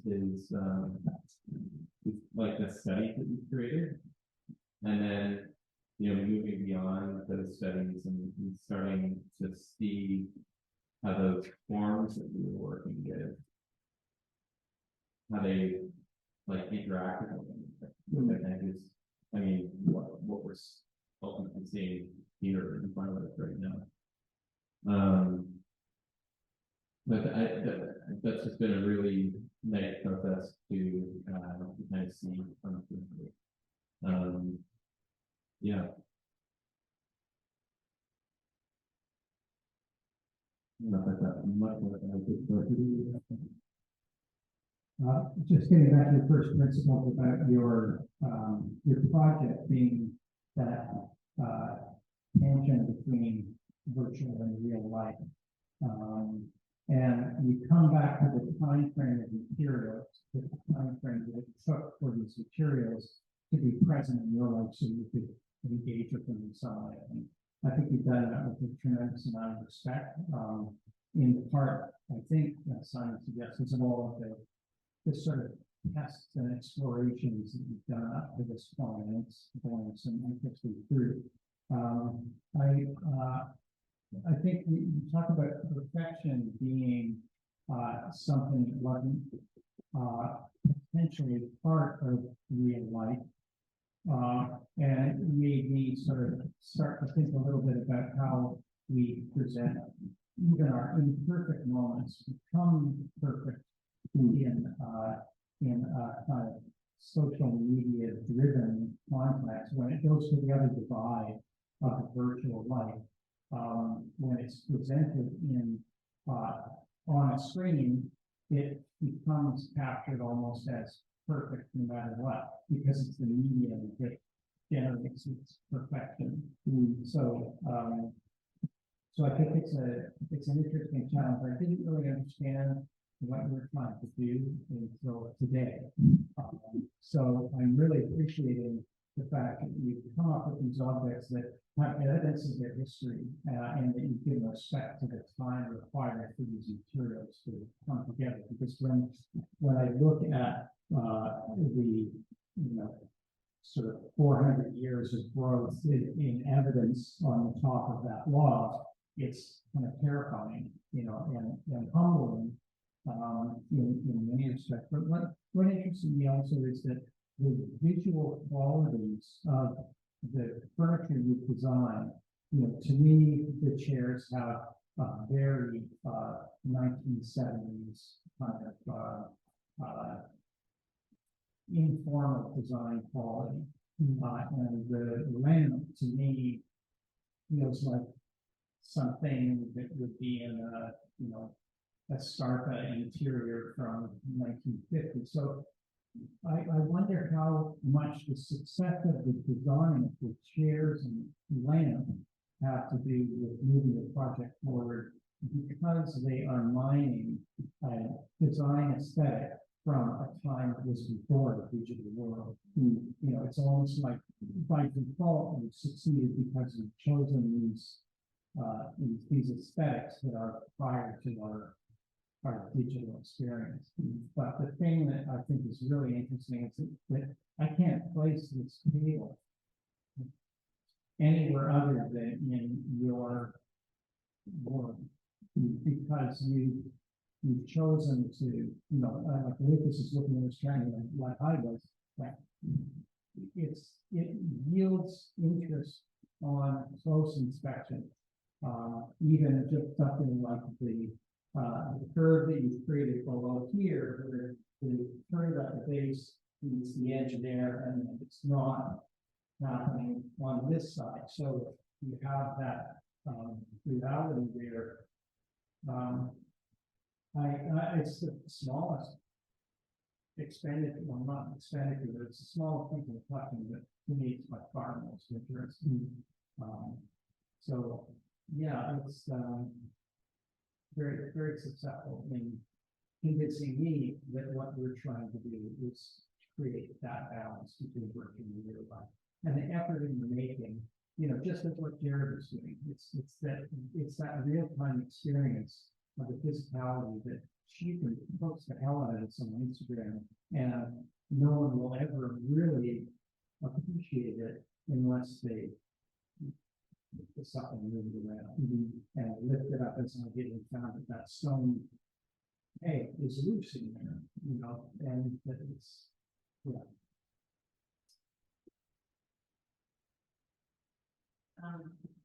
Congratulations, because you think you very much met your objective on this project, which is what I feel like I'm often working with you guys, and how and expressing your ideas, and how are the forms that you're making fulfilling your intent. And it's been really lovely to watch everybody come out here and immediately just touch and just see everybody sitting down and like running their hands along everything, and that is keeping me in one. Exactly. Generally, there are a lot of conversations with it. And so I think you have done a very good job leaning into the material qualities and celebrating them. You don't really talk about what I always see in the metaphor of the idea of connection. We talk about relationships and the core values, imperfection. And I see, yes, the various few comments of Peter's, the vocabulary that's harkens back to the term of blood, really. But I see these connections, and I'm very drawn to understanding them. Like my eye wanders around, and I think, Peter pointing at this lovely detail here, or I notice how you bolster the cushions differently. And this one, your sit work in your patterns, this one's following the roll in your head, or this one did a box one around that. So I appreciate that you followed those connections right through the upholstery. I think within these, it's almost a little bit of an experiment. There's a lot of ideas, there's a lot of different languages of connection. I think collectively they all work together, but I think that we've got a lot to mind here for future work.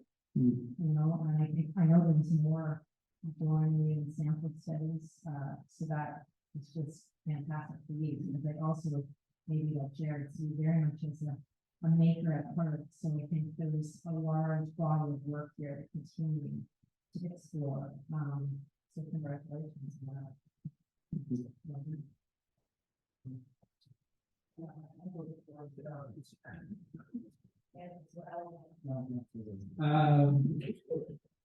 You initially set out at the beginning of the year to create an environment. I think you had, right? You actually wanted to build a room in which you could go into in order to interact with these pieces.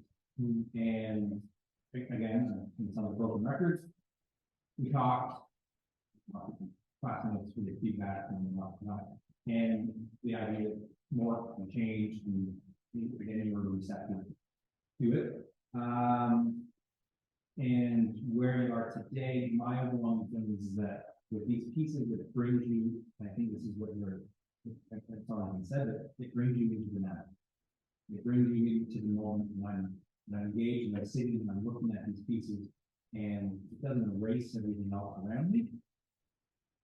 But if it can get me at least into that moment, that's achieving what you're, for me, that's achieving what you sought out to do. I really appreciate the fact that this is, for me, an original, there was a level of originality in the language you created. And I would say keep pushing it and keep investing in it and applying it to your future, your projects, and also just you have an untethered approach to trying different materials, and it's impressive that you struck out and you took on alabaster. Alabaster was an issue, but we came in the end. We tried stone. We tried. Lucas pointed out how do these joints work. You bolted the cushions. You need people on that challenge. Everyone's taking on challenges. With that spirit is evident in the work, and it's something I admire and encourage you to keep as being part of it because it shows through. That's it. A couple of the edges are a little sharp.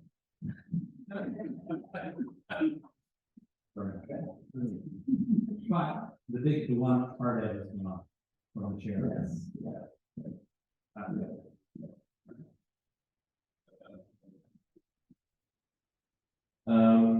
Yeah, I don't know if I've got too much more to add, really.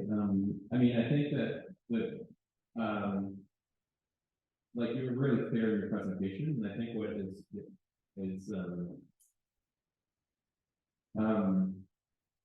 really evident is that you know you're exploring this relationship between the virtual and real world, and your starting point was material, right? And I think that is just a great starting point for what it was you were exploring. I think that you know what you created is been driven by that material. I mean, even at the midterm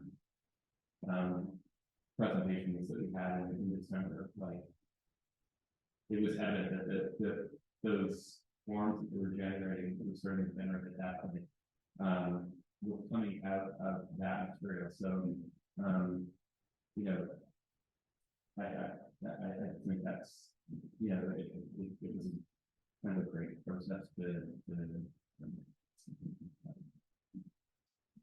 approach that theme that you're exploring. I mean, one of the things that's kind of funny is that you're talking about these, you know, we're talking about this virtual versus real world, and a lot of folks are experiencing this in the virtual world. I mean, I don't know if you can get any comments around that, but it's and you know, in terms of the process and reporting that process, like whether there was anything in your approach that where you felt it necessary to kind of remove yourself from those virtual in any way. Yeah, I don't know. I mean, I think as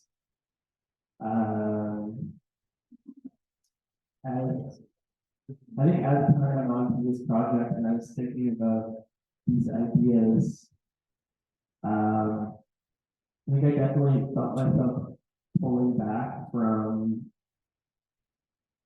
I don't know, like promotion and from kind of being, I don't know, like creating something of this work on social media or things like that. Yeah, and I don't know. I think I'm trying to navigate my own way of being on social media and being a person in the virtual world. Because I think that's like what my work is about. So, like my belief is that I should exist in both worlds, and I can in a good way. But I think raw materials were kind of decided to pull back.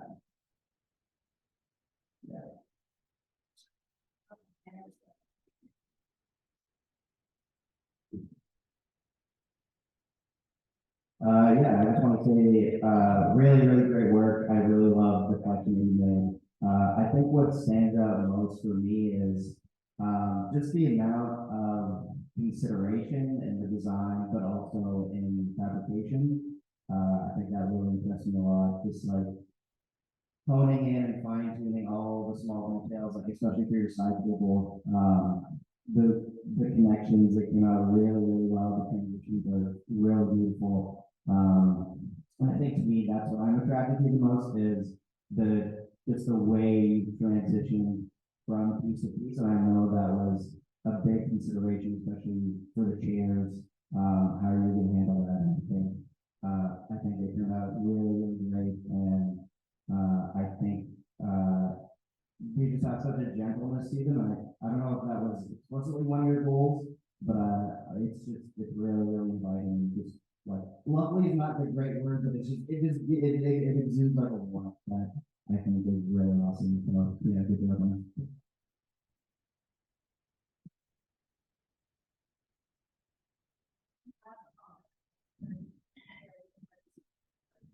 I have a few things to say. I was writing the notes when I was drawing, and hopefully I'm going to try to capture what I was thinking.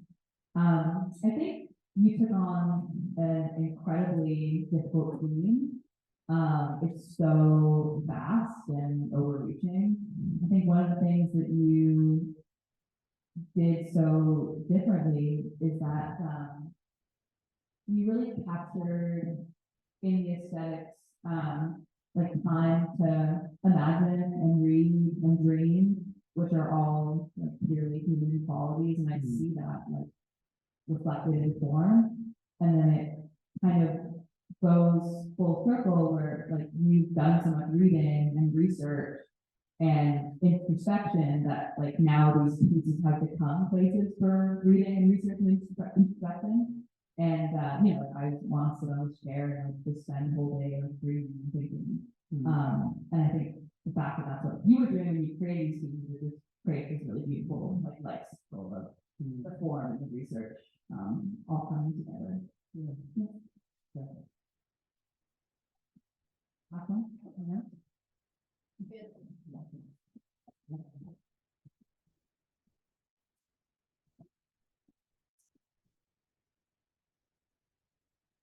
Okay, so thank you everyone who's here today. My project is titled Among the Thistles.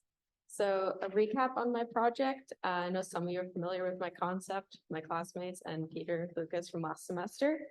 So my project is inspired by my family connection, and more specifically, the connection we share through hands-on work. My family has a past in working in manufacturing, fabrication, and just a general handmade work.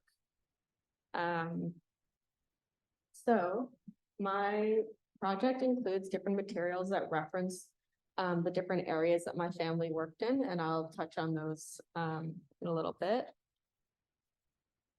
So I wanted to move forward with where I left off at the winter semester. So in terms of development, this semester I really worked on balancing out the piece and leaning into the concept of it being a writing desk. So before there was a lot of storage and it felt unbalanced. So I worked into refining form and making it feel like more like looking at it as a whole rather than looking at it as applying different textures or different elements to individual pieces of the project. I'll touch on the materials. So my project includes leather, which is something, leather and velvet is lying inside the drawers. So my family is from a town in Scotland called Paisley, which has a very heavy textile presence and manufacturing presence. So I wanted to bring in the element of textiles into the project. I also included visible joinery, which was one of the ways I chose to show family connection. And a lot of the elements of my piece, it's evident how it goes together. So I didn't go for a seamless look. I wanted to highlight how all the parts worked and came together. So I wanted to touch on the rendering work I did. So I found rendering really helpful this semester. Because there's so many parts to this project, and it was really important that each of them line up in an exact location and in a specific way. I used a lot of 3D rendering, and that was helpful because everything had to be intentional. I also thought it was useful because I was able to use those rendering to then make CNC toolpaths, which helped keep the form and the shapes accurate. So one of my favorite parts of this desk is the timbre doors. That has been something I've been interested in since the beginning. Originally I had one door, but I was inspired by the symmetry of Scottish furniture design. So I split the doors into two.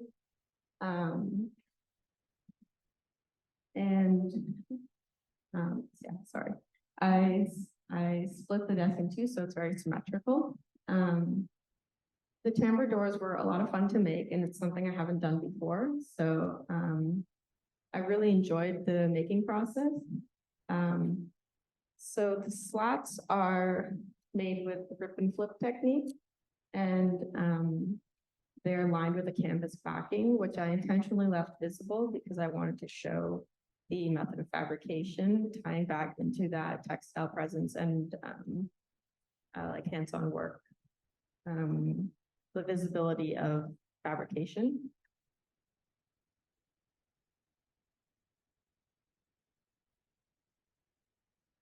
Okay, so to highlight a few of my pieces, my project is made of solid walnut primarily. There is walnut veneer as well.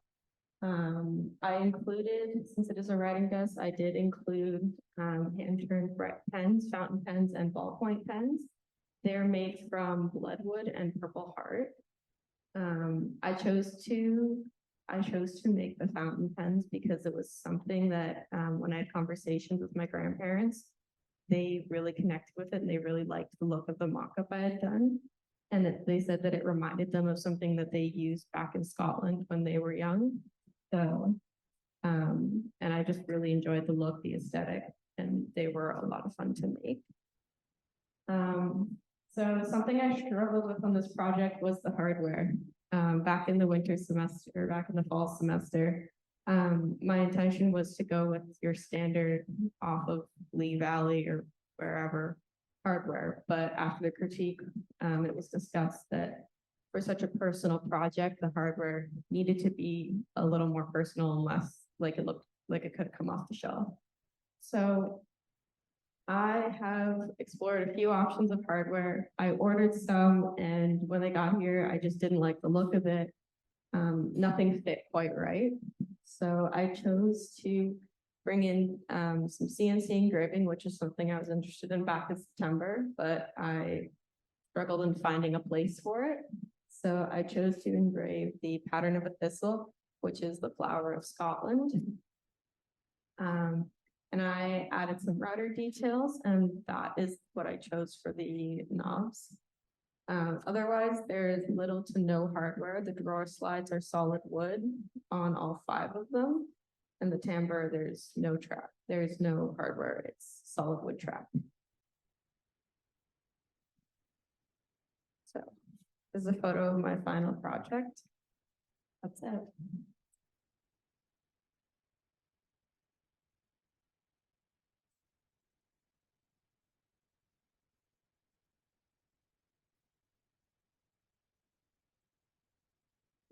Not the screen share. Oh, yeah.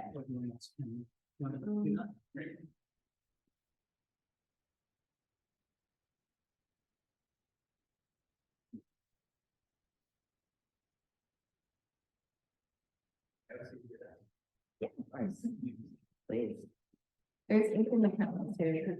That's probably a little low.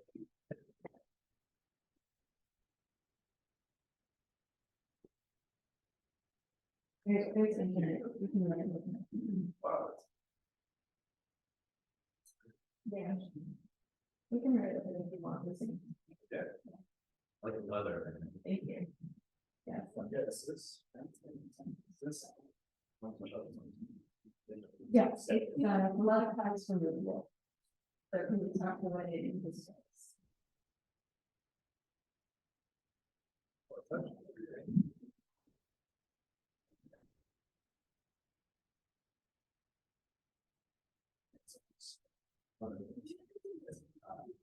I have a comment, I was gonna comment on this for go through there as well, and I kind of held off until you.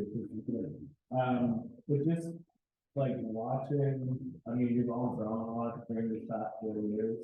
But you and Jared specifically just getting like so comfortable in the shop and just becoming the most like outgoing versions of yourself, while at the same time like taking on your by far most ambitious project to date. And there's a lot of firsts in this project. And I think both just the like work ethic that I mean both you and Jared had is coming in every day and methodically working away on it, and just like I saw you working on this every day, and then one day it was just gone and covered up, and it was just that like slow, steady process. And I think that just like the growth that you've had is both, you know, your making skills and just you as a person over the last few years has been just a really big joy to watch. And yeah, just the banter and joy, the combination of you and Jared in the class every day has made it really fun. And yeah, it's just been great.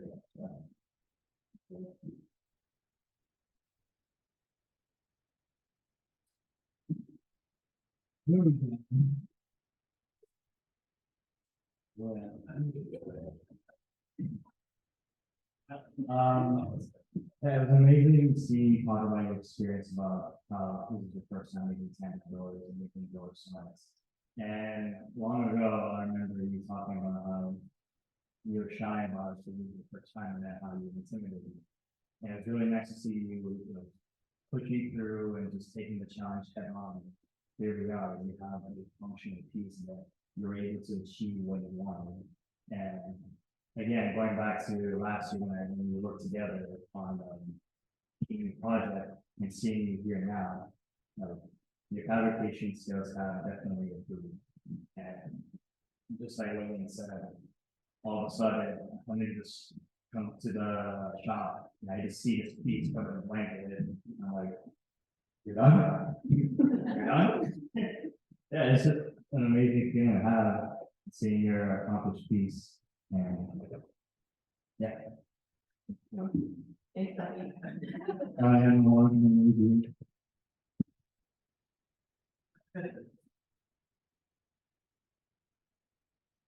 Well, yeah, generally, I would echo what Jared said. It's clearly the most fully realized piece you've done, and it's about time. I think it's pretty important, right? You've expressed the connection to family, and the connection to a heritage, which I think was something that was really important for you to explore. And I think there's a holistic approach to the piece, although it is very much driven by historical form. That was what you set it to do. And I think you've made some really good individual decisions here. The issue of the poles or the way you access the various compartments, and it's not really apparent until you're really closely inspecting it and you're like, oh, there's a thistle engraved there. So I think the success of a piece is when it has a totally cohesive aspect from the distance, but still yields something on closer inspection, and that's certainly a big part of that. That's what I was after. I wanted something that can be appreciated, even before you even start looking at it. So I think I've done. Yeah, and there is that sort of what you're essentially doing is projecting forward into family heirloom, right? And projecting backwards into, your grandparents' comments about what they would use at a desk like this is kind of charming in so many ways. I think when you talk about Scottish design precedents, you didn't really clarify, where or what or who, is this, taken from historic examples you have seen? Is it referencing, Charles Rennie Mackintosh, or, so I think it's important to be specific about that. And just moving into the future. I think there's been much said about the fact that, one day this was just all done and it's covered in a blanket. And I don't think, yeah, I don't know when it was. And I know that, although I had said this is your most fully realized piece, there's still a bunch of things that you can continue to improve on this piece just as it is. So there are, I think it's a tremendous achievement, given what I have seen historically from the work we've done, and I think we should be tremendously proud of that. I'd like to see a couple more coats of finish on it, just so that it doesn't have that, we want it to have this burnished glow, right? That senses that it has been here commanding attention with a patina. Right now, it just feels a little fresh, and fresh and sharp. And I'm not saying, go over it with chains or anything. I'm not talking about antiquity. I'm just talking about the final details that really get up to that heirloom status that it needs. So again, vast improvement, and also great that you spent the time to visualize three-dimensionally through renderings, and then be able to carry that through to the fabrication process, because clearly that's something that is working for you, and you need to maintain that level of vigilance. But it doesn't stop when you put down the router.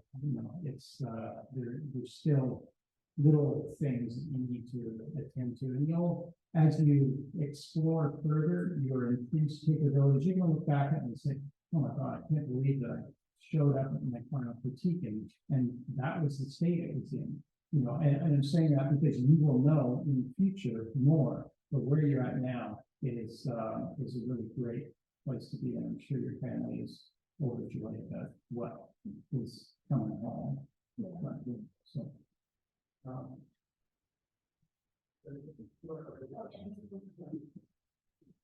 yeah, we can see nice. I just want to go over something Peter just said. I'll be honest with you guys, I'll always sleep sometimes looking at something I go, when I was in school, how did I let that slide? And then to the time I thought, look, this is the best thing I've ever done. And then, as you grow as a craftsperson, you'll see these things. And this is like one day in the shop away from being perfect. It's really, the proportions are good. I like the changes that you made from midterm. It's just a couple of small initial pieces. One other question I have for you is, do you know if Black Helmet is native to Scotland? I don't know.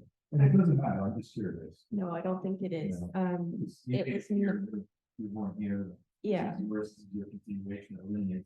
I'm just curious. No, I don't think it is. I did some research, and typically Scottish furniture was, I feel like this would have been oak with like a walnut stain maybe, but I think oak. yeah.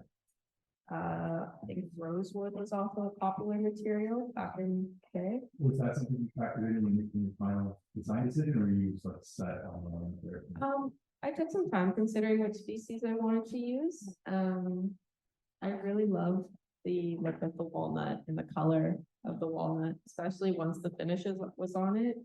I love the richness that it had. And I also, I've worked with quite a few different species of wood, and I know which ones I don't like.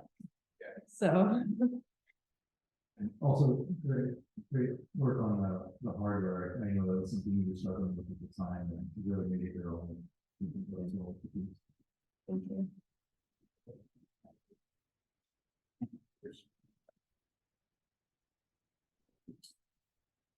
How's your family meet? My mom and my sister are on the call right now. Oh, okay. They've seen some pictures. I'm hiding it from my grandfather until he comes to the art show.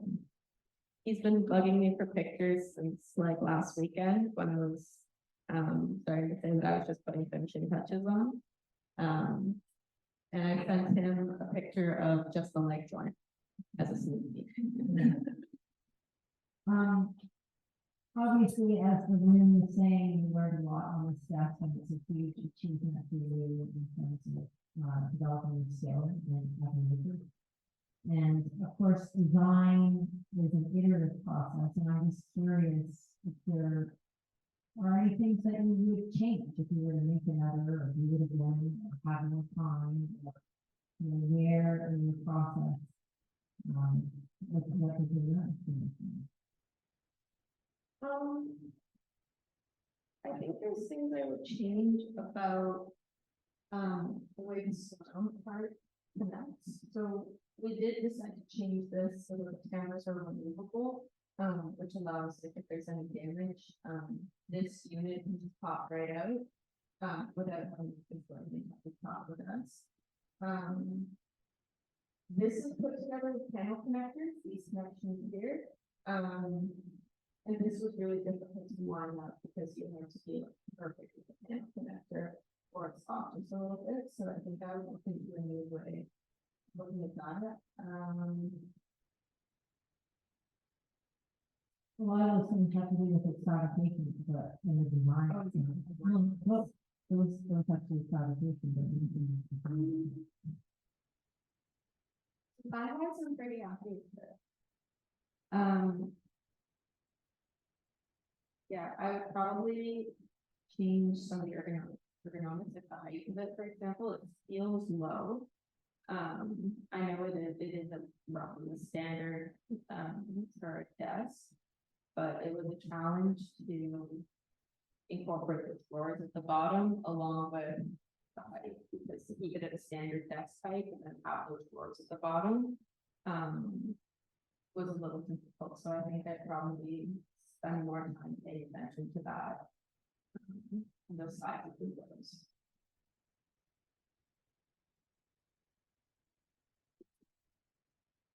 I don't have much to say. Curious why you put knobs, the front main knobs, bolt everywhere except for the two drawers on the desk. Is there a reason for that? Yeah. Okay. I have the matching grain pattern on the door fronts, and I just felt that it would look better without them there. You also, they're not necessary down there because there's an overhang that allows you, the drawer false front is a little bit longer, so it allows you to pull the drawer open without having to deal with the knots, or, and I thought it would be just distracting. I like the look of it without them. Okay. And then for some, there's been some comments about the fit and finish of some of the parts, and I will say that it's nice that last week the two desk doors didn't open as well. They were binding, and this week they opened quite smoothly. I'm pretty sure it's not for the wood shrinking.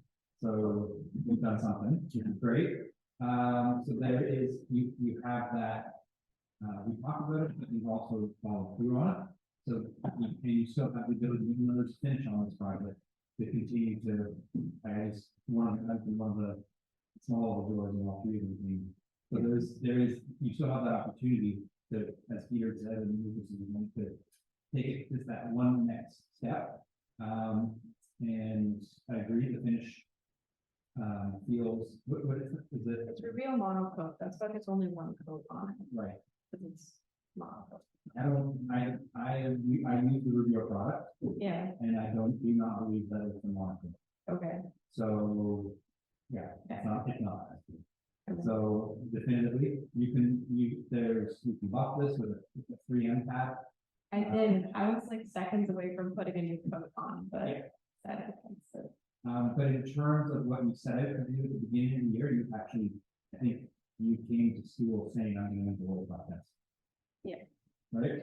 That started this year. And with fact, between Kirsten and I, we had a lot, three of us, but feedback and talking about how you're going to bring in new influences, and they are present there. And for me, from a fabrication standpoint, it's nice to see that you have put a lot of effort into this, but I'm happy to know how much you feel like you've learned and how much you can take away and move forward with yourself as a practice. I think that equally as amount in equal achievement in this project as the physical piece. Right, that's great. Excellent. No, that's fine. Yeah, I don't have too much more to add other than to just echo some comments that people have made. Like I think it's a great achievement. What you've done, particularly, like I think we all had, you know, when we saw what you were proposing at the end of last term, I think that, you know, it's a big thing to take on. So kudos on taking it on and completing it. So yeah, I mean, I don't have too much more to add than that. Like it's been really great to see you complete something of this standard for this project. Great work. Yeah.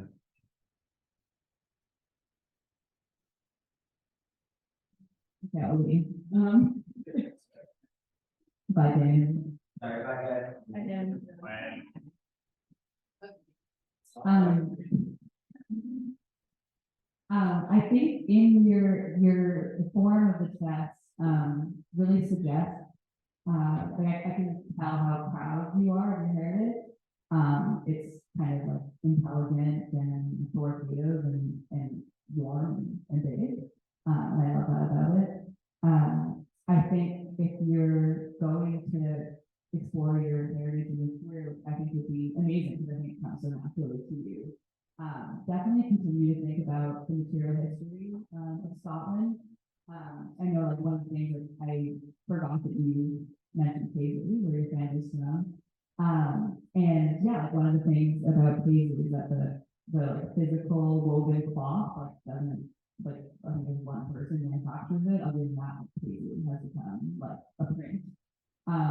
So yeah, I think like using if you can continue in your career and maybe like support these artists like from that place, I think that would really come together in the concept and make the story so much richer and just be like a beautiful kind of heritage addition or pieces. Thanks for